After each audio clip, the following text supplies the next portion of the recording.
దేవర trailer నాకు నచ్చింది. Trailer లో చాలా బొక్కలు ఉన్నాయి, బట్ స్టిల్ నాకు ట్రైలర్ నచ్చింది. చాలా బొక్కలు కనబడ్డాయంట సాయికృష్ణ అంటే నన్ను బస్ కింద దొరకు. సో ఫస్ట్ థింగ్ ఏంటంటే నేను చూసింది ఏంటంటే take it as a positive note. First of all budget ఏదైతే చెప్పారో ఐఎమ్ ఓకే, అంటే నాకు అర్థమవుతుంది వాళ్ళు ఎంత బడ్జెట్ ఎందుకు పెట్టారు. ఫస్ట్ థింగ్ ఏంటి, వాళ్ళు బీచ్ షాట్స్ ఉన్నాయి. బీచ్ షాట్స్ లో నేచురల్ గా పోయి ఎవరు తీయలేరు, ఎందుకంటే నీకు గాలి ఎక్కువ ఉంటుంది బీచ్ లో. గాలి తక్కువ ఉన్న బీచ్లు చాలా అరుదుగా దొరుకుతాయి. అవి ఎత్తుకొని పట్టుకోవాలంటే నమస్కారం. సో వీళ్ళు మాక్సిమం సెట్ చేసుకుంటారు, లేదంటే వాల్యూమ్ లో తీసుకుంటారు, లేదా బ్లూ స్క్రీన్ లో తీసుకుంటారు.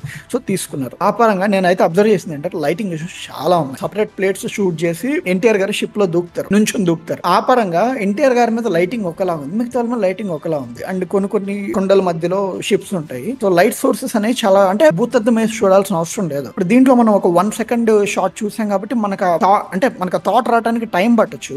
కానీ బిగ్గర్ సీన్ లో చూసినప్పుడు ఒపీనియన్ మనం చెప్పలేం. అంటే థియేటర్ లో ఫుల్ కంటిన్యూషన్ సీన్ చూసే కానీ మనకు క్లారిటీ రాదు. బట్ ఇష్యూస్ అయితే ఉన్నాయి. కొన్ని చోట్ల వీళ్ళు పూల్స్ యూజ్ చేశారు, సో దానికి సి ఎక్స్టెన్షన్స్ వేయాలి. అండ్ కొన్ని ఫ్రేమ్స్ లో pools waves, C extension waves different. అంటే ఇది మరీ నిట్ పికింగ్ అని అనుకోవచ్చు, ఉన్నది నేను చెప్తున్నాను. బట్ ఓవరాల్ ట్రైలర్ పరంగా వాళ్ళు మనకి ఇవ్వాల్సిన నెరేటివ్ ఏంటి అంటే ఇది ఎంతవరకు కథలో హెల్ప్ అవుతుంది అనేది కూడా మనం చూసుకోవాలి. ప్రస్తుతానికైతే సముద్రం అనేది ఒక టెరిషరీ క్యారెక్టర్ లానే ఉన్నది, కానీ సముద్రం చుట్టూతోనే కథ జరుగుతుంది. ఆ పరంగా అయితే ఐ థింక్ వాళ్ళు ఇంకా కేర్ఫుల్ గా తీసుకొని ఉంటారేమో అని అనుకుంటున్నాను. అంటే బట్ ఇంకొక ఆర్గ్యుమెంట్ లోకి రావచ్చు మనం ట్రైలర్ పరంగా. ట్రైలర్ అంటేనే సినిమాలో ఉన్న బెస్ట్ షార్ట్స్ తీసుకొచ్చి పెడతారు ఎప్పుడైనా. సో అన్నప్పుడు when you have best shots మీద నీకు డౌట్ వచ్చినప్పుడు, అంటే సరిగ్గా వర్క్ కానప్పుడు ఫిల్మ్ లో ఎలా ఉంటది అనేది. సో అదైతే నేను బాగా అబ్జర్వ్ చేశాను. మిగతాదంతా అంటే డ్రామా పరంగా కానీ వాళ్ళు నెరేషన్ ఇచ్చినా కానీ అవన్నీ కూడా చాలా బెటర్ గానే ఉంది. అండ్ ఇంకొకటి మిక్స్డ్ ఒపీనియన్ ట్రైలర్ మీద రావడానికి మెయిన్ రీజన్ ఏంటంటే, బానుతో కూడా ఒకసారి అన్నాను, నాకు అనిపించింది ఏంటంటే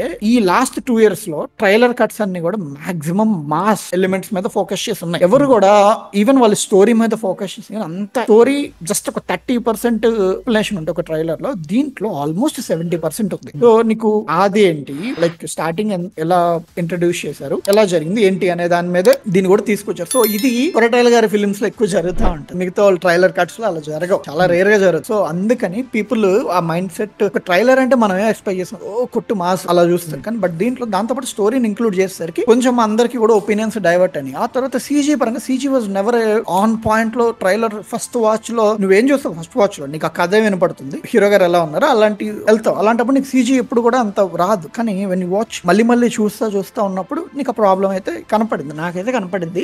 అది రోప్ చేతిలో లేదని అలా కొన్ని ఉన్నాయి. ఇష్యూస్ అయితే లేవని చెప్పట్లేదు. అంటే మేబీ అది పోస్ట్ లో యాడ్ చేసుకున్నారు లేదంటే ఎలా చేశారు అనేది maybe I'm really hoping final product better గా చేసి ఉంటారేమోనని.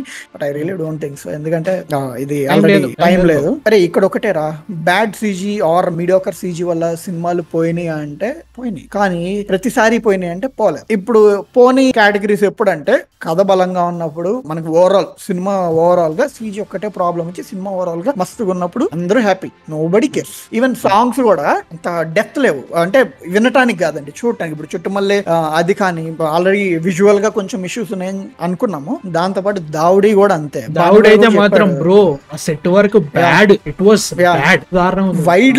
వైడ్ లేదు, డెప్త్ లేదు. డెప్త్ అంటే మీకు ఎలా చెప్పంటే చక్కగా కెమెరా ప్యాన్ అయిపోయినప్పుడు ఏదో అట్టముక్కి వెనక పెట్టినట్టు ఉంది లిటరల్ గా. ఒక లేయర్ అనుకో ఇంకొక లేయర్ పెట్టిన కెమెరా ప్యాన్ అయినప్పుడు నీకు డెప్త్ కనబడుతుంది. బట్ త్రివిక్రమ్ గారి మూవీ అది అరవింద్ సమేత వీర్రాఘవలో సాంగ్ రెడ్డి సాంగ్ మంచి డెప్త్ ఉంటుంది. దీంట్లో అయితే అది కనపడలేదు. మరి వాళ్ళు ఎలా డెసిషన్ తీసుకున్నారో ఏందో. చుట్టుమల్లి కూడా సిమిలర్ ఇష్యూస్, చుట్టుమల్లి అయితే కలర్ ఇష్యూస్ కూడా కొన్ని కనపడ్డాయి. అదే అన్నాడు కదా రెక్స్ అని అన్నట్టుగా. సో ఇప్పుడు మరి నెక్స్ట్ వీక్ తెలిసి ఇప్పుడు వెన్స్డే ఇప్పుడు వదులుతారు అనుకుంటా దీన్ని ఆయుధ పూజ. మరి దాన్ని ఎలా ఆయుధ పూజ అనేది ఐ థింక్ ఒక రిచువల్ టైప్ లో వెళ్తుంది అనుకుంటా. ఇంత లీక్ అయింది అన్నా కదా. అయితే అరే లైటింగ్ కొడుతుంది, ఎటెల్నా లైటింగ్ కొడుతుంది. సాబుసిల్ గారు ఉన్నారు, రత్నవేల్ గారు ఉన్నారు, మరి లైటింగ్ చాలా ఆడుగా పెట్టారు. ఇప్పుడు ఆయుధ పూజ సెట్ ఉంటది, సెట్ వర్క్ లో నీకు యాక్చువల్లీ కాగడాలుతోనే లైటింగ్ ఉండేలాగానే అక్కడ ఇంటెన్షన్. బట్ ఒక పాయింట్ వెళ్ళిపోతా మూన్లైట్ కాగడాల కంటే ఎక్కువ ఉంటది. అంటే నేను ఎగ్జాంపుల్ చెప్తా, లెట్స్ గో. కొన్ని వీడియోలు చూడండి యూట్యూబ్ లో వస్తుంది. ఓషన్ ఎట్ నైట్ అని కొట్టండి, మీకు కొన్ని షార్ట్స్ కనబడతాయి, ఒక్క కూడా కనబడదు. నువ్వు ఎంత పెద్ద షిప్ లో కూర్చున్నా గానీ నువ్వు ఒక కొంచెం దూరం చూసినా అసలు నీకు అంత చీకటి కనబడుతుంది, నీళ్ళు కనబడ ఏం కనబడదు. అంత చీకట్లో ఉండే సముద్రంలో మూన్ లైట్ అంత పెద్ద కనబడుతున్నప్పుడు లైక్ కాగడాలు అసలు ఉన్నాయి కూడా అనిపించాలన్నమాట. కొన్ని అట్లున్నాయి. నాకేంటంటే దేవర ట్రైలర్ లో the biggest issue I had was even glimpse లో కూడా బ్రో ఒక ఫ్రేమ్ పెడితే నాకు అసలు ఎవరెవరు ఎక్కడున్నారని చెప్పేసి వెతుక్కోవాల్సి వస్తుంది. అది very blunt on this. Even NTR గారు కానివ్వండి, సైఫ్ అలీ ఖాన్ కానివ్వండి, అసలు వాళ్ళ ఫ్రేమ్ ఎక్కడున్నారని చెప్పేసి వెతుకున్నా. అట్లుందనమాట. క్లమ్జీ ఫ్రేమ్స్ అనిపించాను నాకు చాలా వరకు. ఈ సబ్జెక్ట్ లైటింగ్ మీద Acharya masterpiece actually. Subject lighting మీద మర్చిపోయి సినిమా మాస్టర్ పీస్ అనకండి. మనకు కట్ చేస్తారు ఆచార్య మాస్టర్ పీస్ మధ్యలో కట్ అయిపోతే కాదు.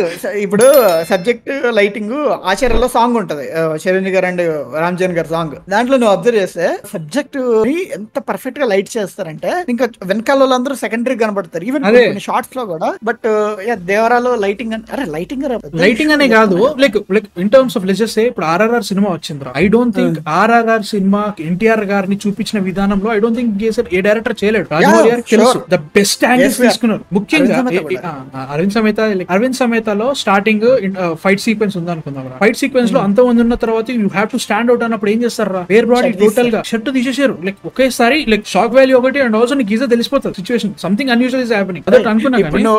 ఇప్పుడు నువ్వు అలా దీంట్లో మంచి షాట్ ఉన్నప్పుడు తీస్తే పర్లేదు, అది వేరే విషయం. కానీ నేనేమంటున్నా అంటే రామరాజు ఫర్ భీమ్ షాట్లు ఉన్నాయి అనుకుందాం, టీజర్ రిలీజ్ చేశారు గుర్తుందా మీకు? దాంట్లో కొన్ని షార్ట్స్ ఉంటాయి ఎన్టీఆర్ గారివి, ఆయన్ని ఏ రేంజ్ లో చూపిస్తారంటే రాజమౌళి గారు it was like a super hero man. Ram Charan గారి వీడియో వచ్చిన తర్వాత దీన్ని తలదన్ని ఏది వస్తుందా అనుకున్నా. Bro Ramaraju for Bheem was ultimate. అసలు I don't think even RRR లో కూడా ఆయనకు పడ్డన్ని షాట్లు చాలా మంచి హీరోయిక్ షాట్స్ పడ్డాయి. ట్రైలర్ లో అలాంటి హీరోయిక్ షాట్స్ నాకు కనబడలేదు. I be very honest. అది నాకు ఎప్పుడు వెళ్ళిందంటే 2 days తర్వాత బ్రేక్ డౌన్ చేసిన తర్వాత ఏంట్రా ఏదో ఉందని చెప్పేసి అప్పుడు వెలిగింది నాకు. మరి ఇట్లా ఒక షార్ట్ అనేది లెజెస్ ఇప్పుడు క్లోజ్ ఫ్రేమ్ పెట్టే దగ్గర ఏమో టోటల్ వైడ్ పెట్టిండు, వైడ్ పెట్టే దగ్గర డైలాగ్స్ వచ్చే దగ్గర ఏమో టోటల్ మిడ్ క్లోజ్ పెట్టిండు. అర్థం కావట్లేదు. నీకు మంచి క్లోజ్ పెట్టి ఇంకెక్కువ వచ్చిందన్న ఫీలింగ్. ఒక షార్ట్ ఉంది బ్లాస్ట్ జరుగుతుంది చూసా ట్రైలర్ లో. బ్లాస్ట్ జరిగినప్పుడు అంటే ఆ బ్లాస్ట్ పరంగా కూడా దాని చాలా షార్ప్ గా ఉంది. అది బ్లాస్ట్ డెబ్రీ కనపడలేదు, స్మోక్ కనపడలేదు, అన్ని కనపడలేదు, అదొక ఎనదరు.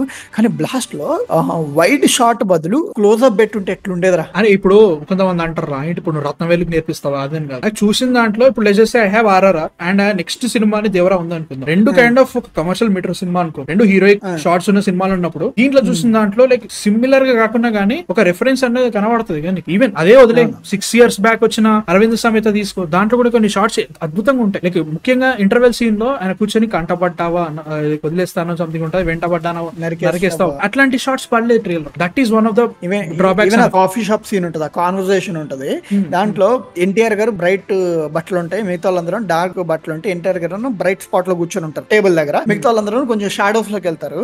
షార్ట్ వైడ్ తీసుకో, క్లోజ్అప్ తీసుకో, ప్యాన్ తీసుకో, ఏమైనా చేసుకో, నీకు ఆయన మాత్రం కనబడతారు. మిగతా వాళ్ళు కనపడేది లేని పక్కన పడే ఆయన్ని ముందు పెట్టుకొని షార్ట్ కొడితే అలా అలా. ఏఎస్వీఆర్ బిగ్గెస్ట్ ఎగ్జాంపుల్. లైక్ రీసెంట్ గా ఆర్ఆర్ అని కూడా నువ్వు పక్కన పెట్టి ఏఎస్వీఆర్ తీసుకో, అదే పెద్ద కేస్ స్టడీ యాక్చువల్లీ. లైక్ ఎలా చూపించాలి మనకు వచ్చిన ఈ 2.5 minute మెటీరియల్ ఆర్ ఉన్న 3 songs ఆర్ వచ్చిన ఒక చిన్న టీజర్ నుంచి మన కన్సర్న్ ని చెప్తున్నాము. We're not criticising anything. సినిమాలో క్యారెక్టర్స్, సినిమాలో దమ్ముందంటే సినిమా రిలీజ్ అయిన తర్వాత ఎవడు ఆపలేడు. వీడు ఇట్లా అన్నాడు, వాడు అట్లా అన్నాడు, మీరు ఈ ఫ్యాను ఆ ఫ్యాను బొక్కలా కామెంట్ వచ్చింది, 27th ఆగరా నీ సంగతి చెప్తా అంటాడు. ఏం చేస్తావు ఎంజాయ్ చేసి సినిమా బాగుందంటే దేవర ఆడాలరా. సిచువేషన్ ఏంటంటే I want to create more records before Bollywood can even break it. ఆ కాంపిటీషన్ ఎక్కడ ఉంది బ్రో? నేను ఇప్పుడు మధ్యలో నువ్వే అంటావు ఇండియా సినిమా అంటావు, మళ్ళీ బాలీవుడ్ అంటే కొంతమంది ఉన్నారు, కొంతమంది కావాలని చేస్తున్నారు. ఒకవేళ కనుక ఇప్పుడు దేవర ఆడిందంటే I want it to go around to make around 700 to 800 crores. I want an NTR movie to get. చెప్తున్నా కదా, I want many Telugu stars, total pan Indian response. ఒక ప్రభాస్ గారనే కాదు, అల్లు అర్జున్ గారనే కాదు, ఎన్టీఆర్, రామ్ చరణ్, పవన్ కళ్యాణ్ గారు ఓజీతో. I god hope man seriously. ఆయన మళ్ళీ cinema చేస్తారో తెలియదు కానీ SSRMB వచ్చిన తర్వాత అది వేరే వెళ్ళిపోతుంది. I want this kind of situation. మనల్ని కొట్టుకుంటే ఏమొస్తుంది రా, నువ్వు వాడి ఫ్యాన్ వి, నువ్వు వీడి ఫ్యాన్ ఇవరే, నువ్వు తెలుగు సినిమా ఫ్యాన్ అయి ఉంటారా? కొంతమంది అంటున్నారు 413 rupees పెడతారా దేవరికి. గుంటూరు కారం పోయినప్పుడు ఎందుకు చూసినావు, వాళ్ళు పెట్టినప్పుడు అట్లాంటప్పుడు ఎందుకు మాట్లాడలేదు నువ్వు? ఇంతే, గుంటూరు కారం పెట్టారు, సలార్కి పెట్టారు, కల్కి పెట్టారు, మూసుకొని చూడిది కూడా. నీకు నచ్చితే ఫస్ట్ డే వెళ్ళకు, లేకపోతే రివ్యూ లిస్ట్ లో ఇస్తారు, అది వేరే విషయం. అనాలి, కాకపోతే అనాలి కూడా. ఇట్లా డిస్కౌర్స్ క్రియేట్ చేసుకోవడం ఉండాలి. లేదంటే ఎవరిది వాళ్ళు అనేసుకుంటారు, క్వాలిటీ బాగాలేదు చెప్పేటప్పుడు. రాకేష్ గారు అంటారు, I'm not like heroine maker, not in rural and 90s లో Pushpa Rangasthalam as good maker, please share with us. yes దీంట్లో ఆ షార్ట్స్ లో చూస్తే పాలరాయి లేక మెరుస్తుంది ఆమె. ఏందో నాకు అర్థం కాలేదు, మెరుస్తుంది. ఎప్పుడు నీట్ గా మంచి మేకప్ వేసుకొని షార్ట్ లో అంటే ప్రతి ఫ్రేమ్ లో అలా కనపడుతుంది. మిగతా వాళ్ళందరేమో లైక్ కోస్టల్ రీజన్ లో ఎట్లుంటారో వాళ్ళందరూ అలాగ ఉన్నారు. ఈవెన్ చిన్న ఎన్టీఆర్ కూడా కొంచెం మెరుస్తున్నాడు సినిమాలో, నాకు అదే అనిపిస్తుంది. బియర్డ్ స్టైల్, హెయిర్ స్టైల్లో ఆయన ఎన్ని లుక్ లో కనపడతాడు తెలుసా నీకు? నాకు అది ఆ హెయిర్ బియర్డ్ వర్క్ తోనే నాకు ఓకే ఫైన్. ఆయన నేను రూరల్ క్యారెక్టర్ గా నేను యాక్సెప్ట్ చేస్తాను. జాన్యున్ అసలు యాక్సెప్ట్ చేయలేను రా బాబు, అసలు నిజంగా చెప్తాను కదా. మరి 90s లో కూడా అందంగా ఉండే వాళ్ళు ఉన్నారండి కరెక్టే. చుట్టుపక్కల వాళ్ళందరూ మాస్ ఉంటే ఈమె మాత్రం అలరాయిలక మెరిస్తే కొంచెం డౌట్. డిస్కస్ జరగాలి పై సినిమా మీద, బీట్ పాజిటివ్ ఆర్ నెగిటివ్. వాపడానికి ఏది లేదు. నువ్వు ఇట్లా ఇప్పుడు బూతులు తిట్టేటోడు బూతులు తిడుతూనే ఉంటాడు. డిస్కస్ అనేది ఖచ్చితంగా జరగాలి. సినిమా రిలీజ్ అయినప్పుడు అది నెగిటివ్ పాజిటివ్ పిఆర్ జరుగుతుంది, పబ్లిసిటీ జరుగుతుంది. నువ్వు థియేటర్ కి వెళ్ళిన తర్వాత బీట్ నెగిటివ్ ఆర్ పాజిటివ్ అది డెలివరీ అయిందంటే సినిమా బాగుండాలి, అది ముఖ్యం. నాకైతే మాత్రం మెమరబుల్ ఫిల్మ్ కావాలి. ఓ సినిమా హిట్ అయింది, రికార్డులు కొట్టింది, బొక్కలో రికార్డు. ఇవాళ ఒక రికార్డు ఉంటే నెక్స్ట్ దాన్ని ఇప్పుడు చేస్తే ఇంకొక మాక్సిమం ఇంకో 5-6 ఏళ్ల తర్వాత మేబీ బాహుబలి 2 రికార్డ్ కొట్టే చూడడు, దంగల్ రికార్డ్ కొట్టేవచ్చు. అవన్నీ టెంపరీ ఉంటాయి. ఇప్పుడు చేస్తే రుద్రవీణ అనే సినిమా ఉంది, నేను ఇప్పటికీ మాట్లాడతా. చంటబ్బాయ్ అనే సినిమా ఉంది, నేను ఇంకా ఇప్పటికీ మాట్లాడతా. చిరంజీవి గారు నాకు ఎందుకు అంత ఇష్టం. మళ్ళీ అంటారు నువ్వు చిరంజీవి ఫ్యాన్ కాబట్టి నీకు ఎన్టీఆర్ గారి ఫిల్మ్స్, బాలయ్య గారి ఫిల్మ్స్ ఎర్రి నాకైతే బూతులు వచ్చేస్తాయి అనమాట.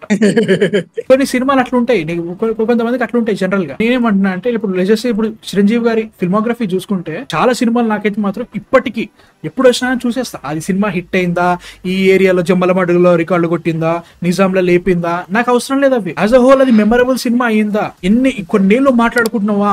నెక్స్ట్ వచ్చే తరాలకి ఒకప్పుడు మాకు మాయాబజార్ ఉంది, ఒకప్పుడు మనకి సాగర సంగమం ఉంది, ఒకప్పుడు మనకి స్వయం కృషి ఉంది, ఒకప్పుడు ఇంద్ర ఉంది, అట్లాంటిది బాహుబలి ఉంది, అట్లాంటిది నెక్స్ట్ వచ్చే దేవరా ఉంది, పుష్ప 2 ఉంది. ఇట్లాంటి సినిమాలు మనం ఫ్యూచర్ లో చెప్పగలుగుతున్నావా, అది నాకు ఇంపార్టెంట్. ఒక తెలుగు సినిమా అన్నప్పుడు ఒక లెగసీ మనం వదిలేయాలా, ఒక పెడుతున్నావా లేదా అనేది ఇంపార్టెంట్.